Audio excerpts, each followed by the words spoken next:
అన్న నమస్తే అన్న, బాగున్నారా అన్న? ఈరోజు మన టాపిక్ వచ్చేసి ట్యూబ్లర్ బ్యాటరీస్.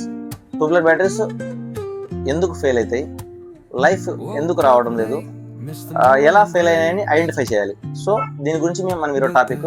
ఫస్ట్ పాయింట్ వచ్చేసి, మనం ట్యూబ్లర్ బ్యాటరీస్ ఫెయిల్ అయినాయంటే మనం ఐడెంటిఫై చేయాల్సింది ఫస్ట్ ఓవర్ హీట్ అవుతుందా లేదా బ్యాటరీ. ఇట్లా చేయి పెట్టంగానే ఆటోమేటిక్గా మనకు తెలిసిపోతుంది ఓవర్ హీట్ అవుతుందని.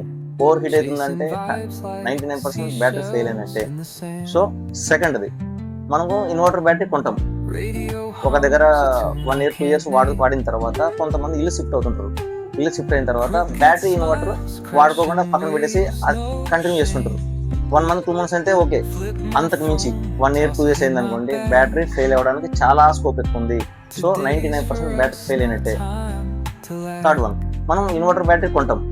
ఇన్వర్టర్ బ్యాటరీ కొనిన తర్వాత డీలర్స్ మనకి వాటర్ 3-6 months ఒకసారి ప్రాపర్గా మెయింటైన్ చేయమని చెప్తారు.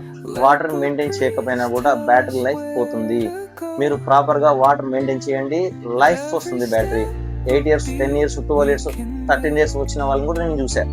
సో ఫోర్త్ వన్, మనం ఇన్వర్టర్ బ్యాటరీలో ఇన్వర్టర్ వచ్చేసి కట్ మోర్ అయినా కూడా, అంటే 12 amps కాకుండా 18 amps 20 amps అట్లా కూడా ఛార్జింగ్ అవుతాయి. అలాంటి టైంలో కూడా బ్యాటరీ ఫెయిల్ అయ్యి చాలా స్కోప్ ఎక్కువ ఉంది. Thank you. నేను మీ భీమా.